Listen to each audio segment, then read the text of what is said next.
Today we are going to discuss about the chapter number 1 of class 8th, a period of transition. Introduction.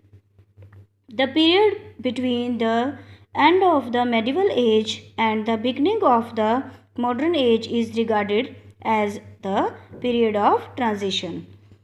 In Europe, the modern period is said to have begun in the 15th century, whereas in India it began in the mid 18th century. Many developments took place in Europe and in India in this period of transition, which paved the way for the emergency of the modern world.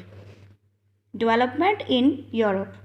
The most significant development was decline of feudalism, which was the basis of life during the medieval period. This changed the social, economic and political life of the Europeans.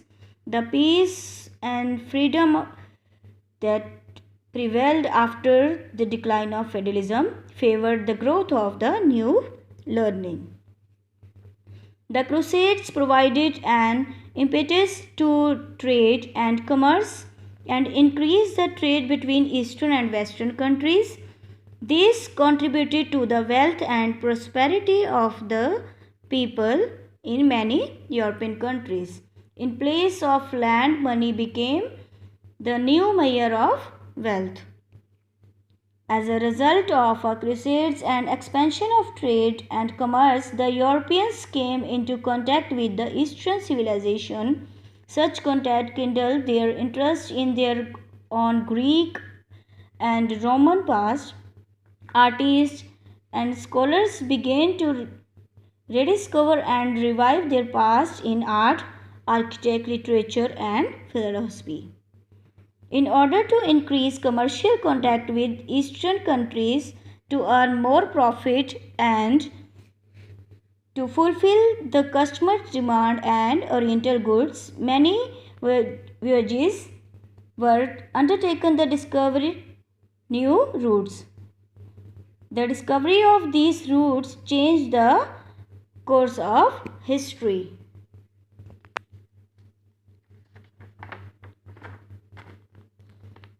The inventions of printing press in the middle of the 15th century in Europe made it possible to produce books in a large numbers. This enabled Europe to put these books within the reach of the large number of peoples. Printing and distribution of book influenced people's attitude of life and brought about the new awakening in Europe. Development in India. The major developments in India during the period of transition were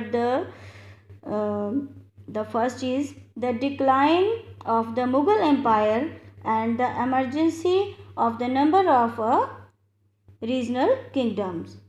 The defeat of the Marathas in the Third Battle of Panipat by the Afghans and the inability of the Marathas to replace the Mughals and establish an all India empire. The conquest of India by the British and turning India into a colony of British. The next point is sources. Now we will discuss about the sources. A wide variety of sources are available for the reconstructing the history of India during the modern age. The first number is primary sources. They are the sources that provide direct or first-hand evidence about the event. These included the following. The first number is a official record. Official record means the papers of government agencies at different levels. The record put down the East India Company gave the detailed account of trading conditions during the period. These records also give the details about all the level of administration. Second number is a contemporary literary works such as memoirs, biographies, travel accounts, which provide useful glimpse into the history of a period. Next is a newspaper. Newspaper and periodicals in English and Indian languages. Paintings. Paintings, drawings, sketches, and varieties of the period. And the next is photographs. Photographs, films, and audio and video tapes of the events of interviews of the famous personality.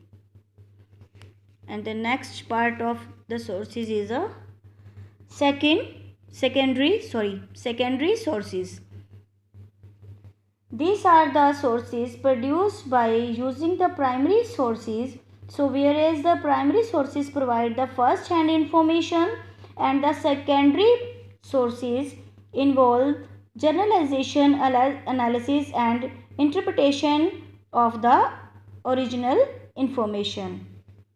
These included historical works written by the contemporary historians, and the second point is the socio-economic detail given in the literary works such as a novel, plays, poem and short stories written by the British and Indian authors of the period.